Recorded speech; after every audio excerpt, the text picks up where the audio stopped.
We all want to stop a meltdown before it starts because, eek, coming out of a monster-sized meltdown can leave you feeling like your whole world is out of control.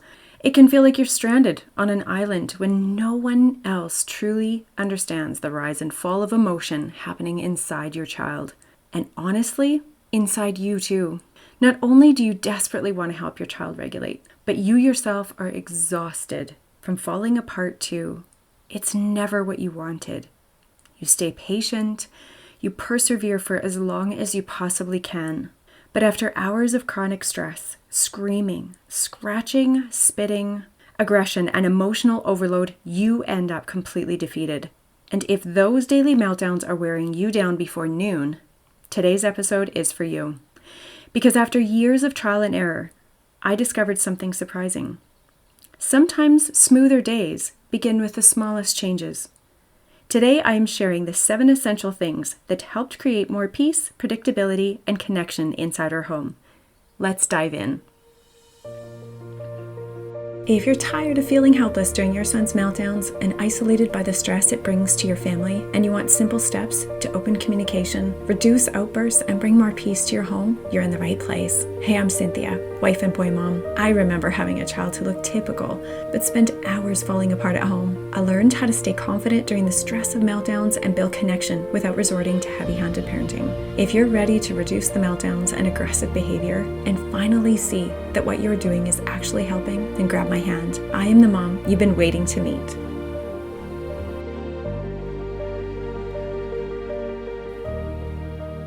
If you're listening to this and thinking, I don't even know where to begin anymore, I want you to know you don't have to carry this alone. I have a few spaces opening up for meltdown support, one-on-one sessions with me for moms who are overwhelmed by aggressive meltdowns, shutdowns, sensory struggles, and the constant emotional weight of it all. Together, we'll slow things down, make sense of what's happening underneath the behaviors, and help you feel more calm and less overwhelmed by the daily outbursts. You can email me at info@cynthiafair.com to join the waitlist today.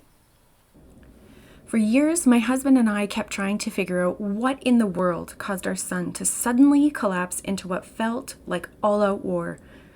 One day would go fairly smooth, and we'd think, okay, maybe we finally figured something out. Then the next week, everything would completely unravel again.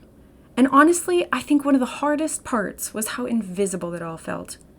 People see the meltdown, but they don't always see the 1,000 tiny overwhelm moments leading up to it. We slowly realized our son wasn't trying to make our lives hard. Life genuinely felt hard inside his body. What looked tiny to us often felt enormous to him. And once we understood that, everything started changing. In the early years, we were only asking, how do we stop the behavior? As we learned more and more, and we started asking, what is making everyday life feel so overwhelming for our son? That question became a turning point for our family because routine stopped being about trying to stop a massive meltdown. It became about reducing overload.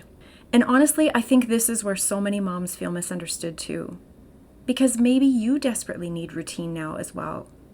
Maybe unpredictability completely dysregulates your own nervous system after years of surviving crisis after crisis inside your home. This was definitely me. And that isn't weakness. When a home has lived in chronic stress, both the child and the parent begin craving safety and predictability. And little by little, we started realizing something really important. The more unnecessary friction we removed from our son's day, the more emotional capacity he had left for connection, flexibility, and regulation. This gave me some breathing room too.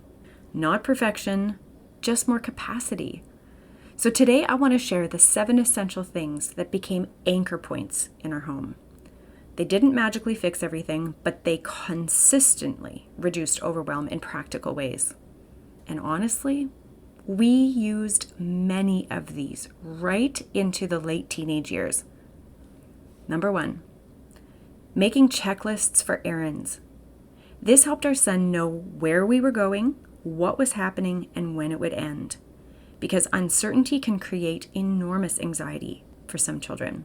Even simple outings can feel overwhelming when a child has no idea what's coming next. Number 2, picking clothes the night before. Morning transitions can already feel emotionally heavy for kids with sensory struggles or inflexibility. Reducing decisions first thing that morning helped lower stress before the day even started. Number 3, switching from toothpaste tubes to pump dispensers. I know that sounds ridiculously small, but this is exactly the kind of thing people miss the most. I know I did. When a child is already overloaded, one frustrating extra step can feel enormous. Sometimes reducing overwhelm isn't about giant parenting breakthroughs. Sometimes it's literally removing the toothpaste cap. Number 4, using picture schedules for trips and events or just a day at home. Visual structure helped our son move between tasks and upcoming changes more easily because he didn't have to hold expectations in his mind all at once. Predictability creates safety, and safety changes how a nervous system responds. Number 5, preparing ahead for difficult transitions like baths or showers. Having towels, pajamas, and clothes ready beforehand reduced extra chaos during an already dreaded activity. And honestly, fewer demands usually meant fewer explosions. Number 6, using elastic shoelaces instead of tie laces. One less frustration, one less opportunity to feel defeated. Plus, it was fun and something to look forward to. And I think I needed those small wins as well. Because when your entire day revolves around managing overwhelm, tiny moments of success begin mattering deeply to everyone in your home. And number 7, creating a Velcro word and symbol schedule for changing school routines. Because many boys struggle when plans suddenly shift, especially when they're sensory. Being able to visually prepare for the next day helped reduce anxiety and emotional resistance before transitions even happened. Now here's what I really want you moms to hear today. These supports are not babying your child. You are not weakening your child by making life more manageable. You are helping reduce barriers that may be overwhelming their nervous system every single day. And when children begin experiencing more success, instead of that constant frustration, something shifts internally. Confidence grows, connection grows, trust grows, independence grows, and slowly your home begins feeling a little less heavy for everyone. Now, please hear me clearly. These things did not eliminate every meltdown in our home. There were still days that completely unraveled. Days where my husband and I felt exhausted, discouraged, and emotionally wrecked. But these routines became anchor points we could return to. Things that helped steady our family over time. And maybe that's what I want you to walk away with today.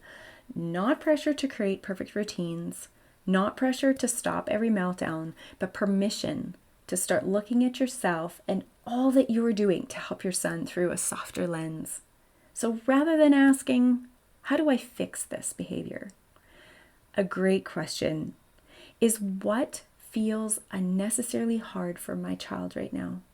Sometimes transformation begins there. Not in giant changes, but in tiny moments where overwhelm gets reduced enough for connection to finally breathe again. No perfect days, not meltdown-free days, but days that no longer feel impossible to survive.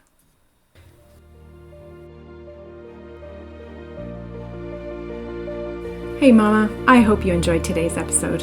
If so, would you take 30 seconds and share it with a friend who may be on an uphill battle with her son's unique challenges? Also, please leave a quick review for the show on Apple Podcasts. It lights me up to know this podcast is helping you. All right, time to breathe and know that you have everything inside of you to courageously raise your brilliant son. I'll meet you back next week for another episode. Bye.